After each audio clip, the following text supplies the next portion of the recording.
Hello students, BSc final year में dynamics में आज हम एप्से एंड एप्सिटल डिस्टेंस पढ़ेंगे, स्तब्धिका एवं स्तब्धिका दूरी। ओके, तो हमने देखा कोई भी सेंट्रल ऑर्बिट है, सेंट्रल ऑर्बिट यानी कि कोई भी एक कर्व है जो सेंट्रल फोर्स के अंदर गति कर रहा है। मान लो ऐसी शेप बना ली उसने, इन जनरल मैं ऐसे बता रहा हूँ, ठीक है। और ये हमारा ध्रुव है, पोल है, और ये हमारी इनिशियल लाइन है, और ये कोई भी पॉइंट है यहाँ पे, तो इसकी ये आर वेक्टर, ठीक है। तो बात आती है स्तब्धिका की। तो स्तब्धिका किसको बोलते हैं? स्तब्धिका एक पॉइंट होता है इन सेंट्रल ऑर्बिट पे कि वह पॉइंट सेंट्रल ऑर्बिट में वह पॉइंट जिसकी ध्रुव से लंबाई आइदर मैक्सिमम हो और मिनिमम हो। यानी कि अब देखी जाए, यहां से हम अगर आर को ड्रॉ करना स्टार्ट करें तो एक तो ये देखो आर है, ठीक है, ये आर की लंबाई होगी, फिर ये होगी, ये हो गई ऐसे ऐसे ऐसे। तो इनमें सबसे मैक्सिमम आर की लंबाई कौन सी है? तो सबसे मैक्सिमम आई थिंक ये होगी ना, ये लग रही होगी आपको। और सबसे मिनिमम कौन सी है? ये वाली है, सबसे छोटी हाइट है ना। तो ऐसे, ठीक है। तो इसकी डेफिनेशन, ये तो मैंने सिर्फ ग्राफिकली समझाया है आपको, तो इसकी डेफिनेशन लिख लीजिए।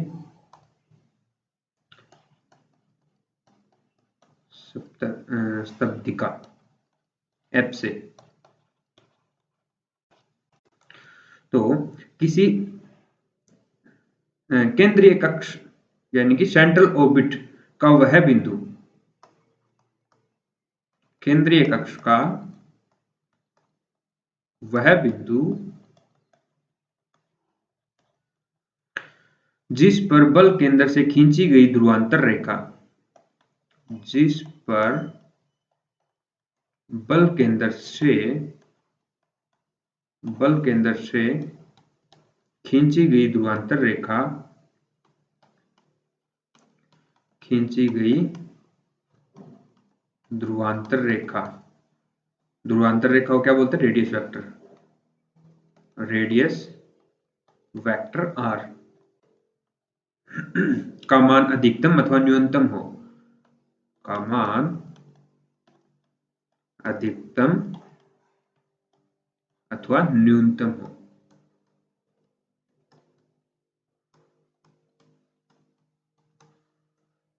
तो वह क्या कहलाती है? स्तब्धिका कहलाती है।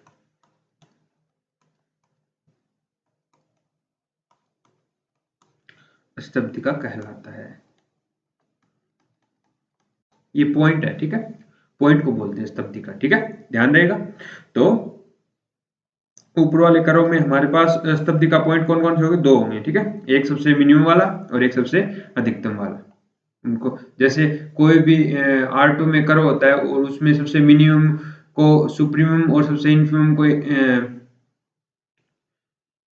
इन्फीमम बोलते हैं ना, वैसे यहाँ पे जो R2 है इसके अंदर स्तब्धिका से इसको बोला जाता है एफ से। समझ रहे हो? अभी मान लो कुछ और करो, मैं आपको इन जनरल बताऊं, जैसे ये R है और हमारे पास एक ये करो, ठीक है, और ये हमारा क्या है? ध्रुव है, पोल है, पोल, या फिर इसको बल केंद्र भी बोलते हैं, ठीक है। तो यहाँ पे जब आप R को ऐसे देखोगे तो यहाँ पे ये वाला R सबसे अधिकतम होता है, और ये वाला पॉइंट, ये कार्डियोइड की इक्वेशन होती है, ठीक है, कार्डियोइड, कार्डियोइड बोलते हैं, स्पेशल टाइप की इक्वेशन है। जैसे इसमें होता है R is equal to 2a 1 प्लस कोस थीटा या कोस 2 थीटा, ऐसे करके ये इक्वेशन होती है इसकी, ठीक है, कार्डियोइड की। तो इसमें जो मैक्सिमम ये लेंथ होती है 2a, ठीक है। तो इसमें जो स्तब्धिका है, तो R, एक तो ये R यहाँ पे टच कर रहा है ना, अपना करो है वो पोल को करो टच कर रहा है, इसका मतलब R इज इक्वल टू 0 आ रहा है। तो एक तो R इज इक्वल टू 0 हो गया, सबसे मिनिमम लेंथ है ना, और सबसे मैक्सिमम लेंथ कितनी होगी? 2a होगी। तो R is equal to 0 and R is equal to 2a, ये दो क्या है? स्तब्धिका है।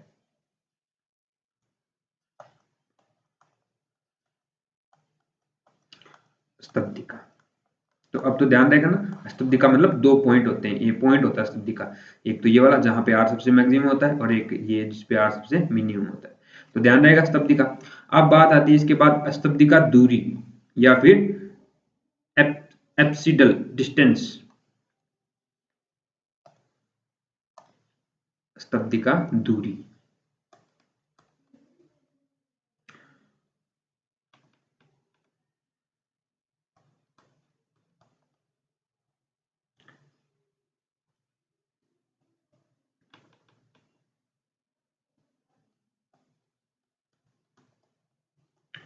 स्तब्धिका दूरी या फिर एप्सिडल डिस्टेंस।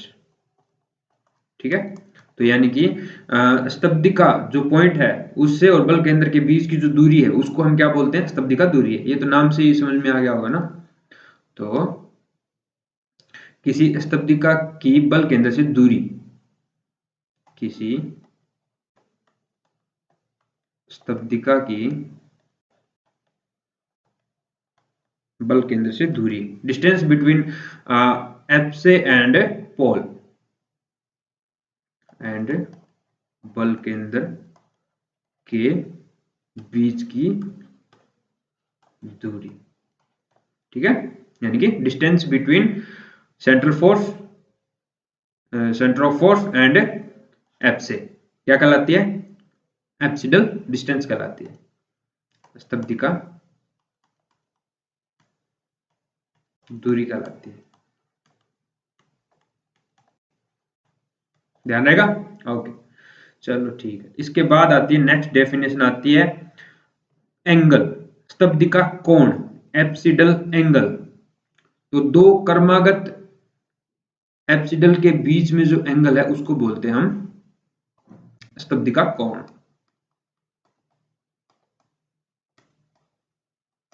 स्तब्धिका कोण, एप्सिडल एंगल। तो दो कर्मागत स्तब्धिका दूरियों के बीच का कोण, दो कर्मागत स्तब्धिका दूरियों के बीच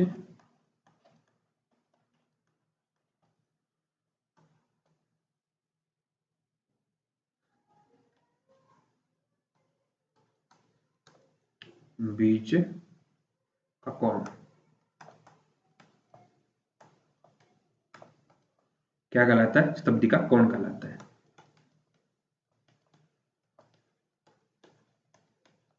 ग्राफ से समझाऊं तो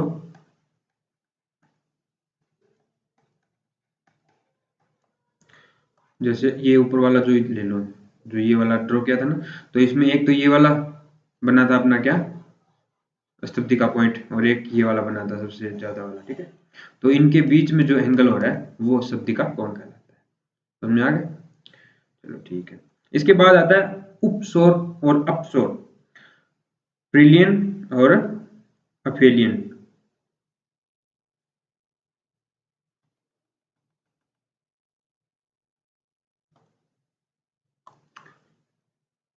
उपसौर या फिर इसको बोलते हैं प्रीहेलियन, पेरिहेलियन।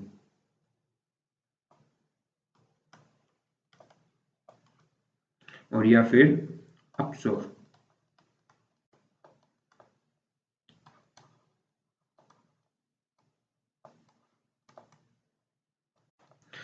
इसका मतलब जो स्तब्धिका में, स्तब्धिका जो ज्यादा डिस्टेंस वाली है, जिस स्तब्धिका की दूरी ज्यादा है वो तो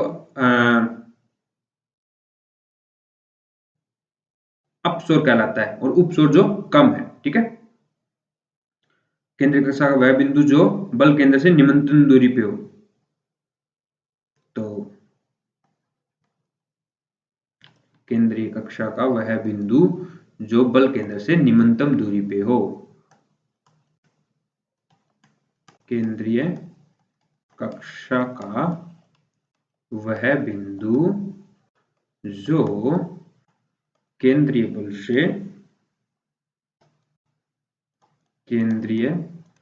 बल से निम्नतम दूरी पे हो, निम्नतम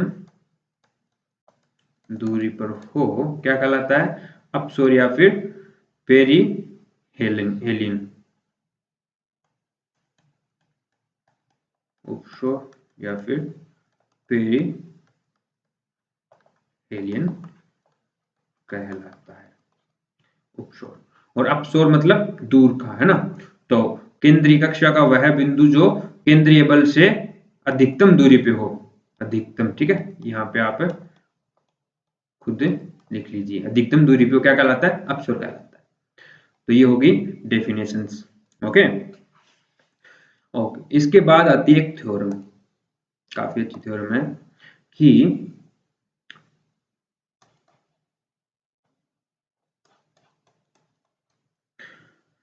सिद्ध कीजिए कि स्तंभिका पर ध्रुवांतर रेखा स्पर्शी के लंबवत होती है, अर्थात स्तंभिका पर कर्ण ध्रुवांतर रेखा के लंब दिशा में चलता है।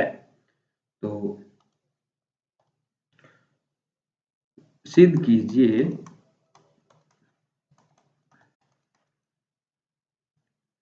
कि स्तंभिका पर ध्रुवांतर रेखा, स्तंभिका पर ध्रुवांतर रेखा स्पर्शी के लंबवत होती है, स्पर्शी के लंबवत होती है, अर्थात स्तंभिका पर कर्ण ध्रुवांतर रेखा के लंब दिशा में चलता है, अर्थात स्तंभिका पर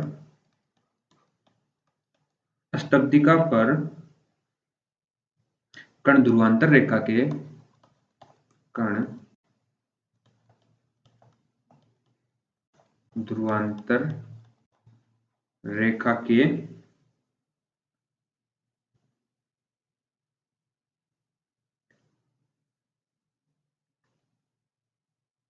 लंब दिशा में चलता है।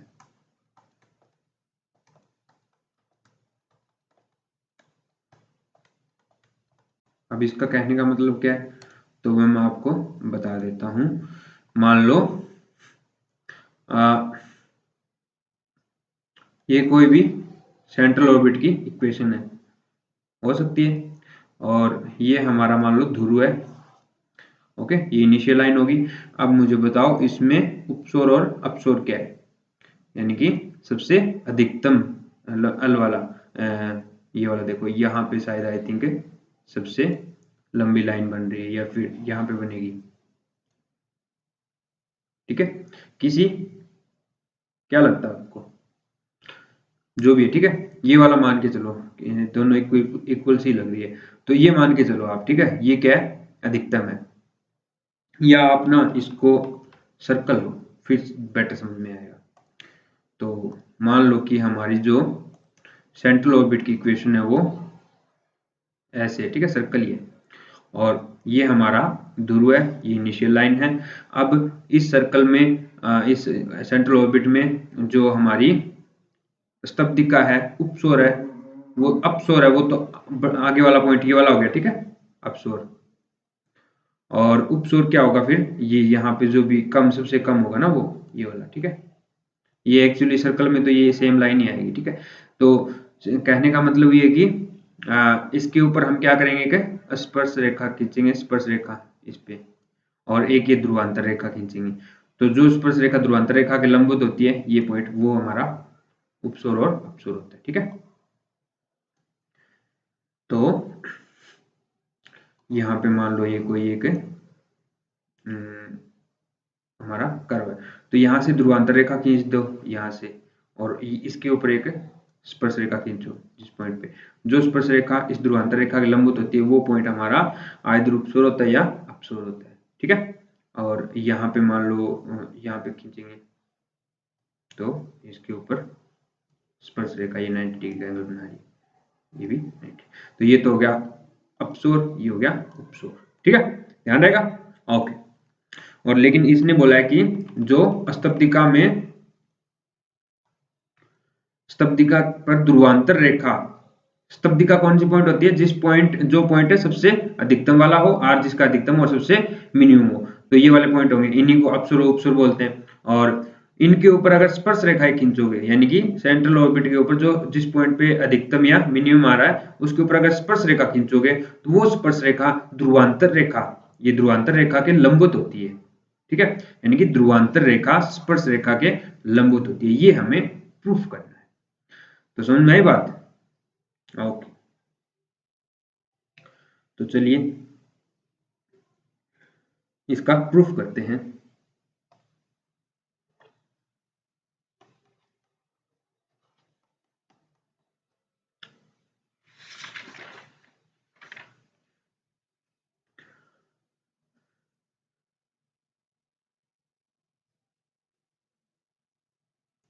अब हम क्या मानते हैं, u बराबर 1/r है ना, ये लेते हैं। और एक बात बताओ कि जो स्तब्धिका है उसके ऊपर जो हमारा u है या r है वो एक्सट्रीम होता है, यानी कि अधिकतम या न्यूनतम होता है। और अधिकतम और न्यूनतम के लिए क्या कंडीशन होती है, उसका फर्स्ट डेरिवेटिव क्या होता है, 0 होता है, ठीक है। तो यानी कि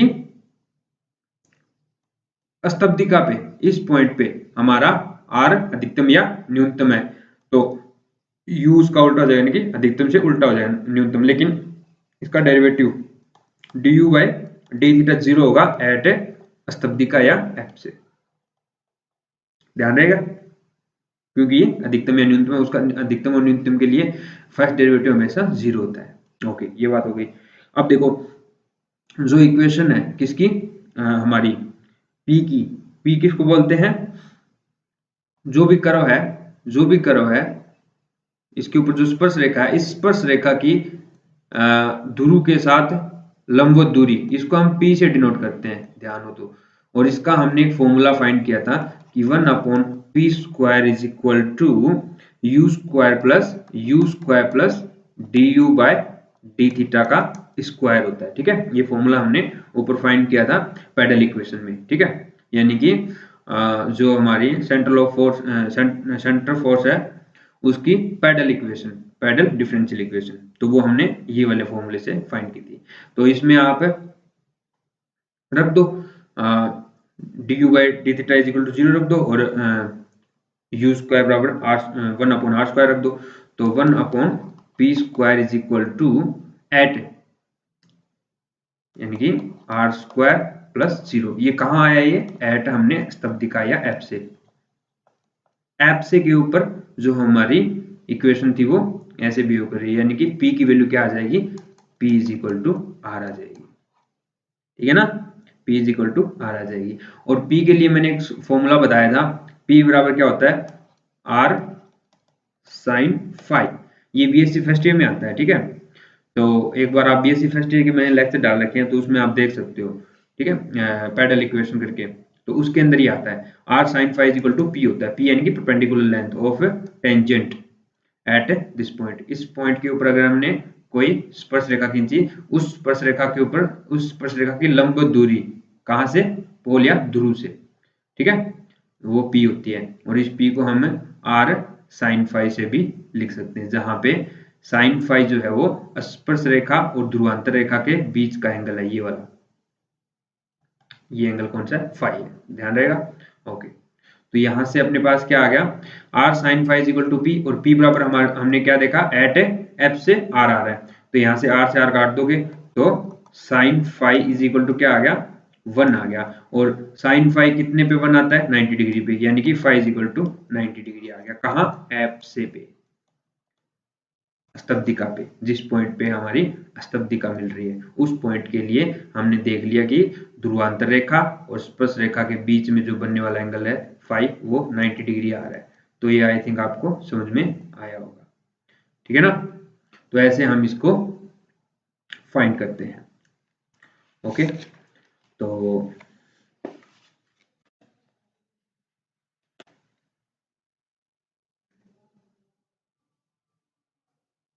आज हम इतना ही पढ़ेंगे। नेक्स्ट क्लास में इसमें 2 थ्योरम हो रहा है और फिर इसके ऊपर एग्जाम्पल्स हैं, तो वो 2 थ्योरम पढ़ेंगे और एग्जाम्पल्स करेंगे। ओके, तो आज के लिए इतना ही।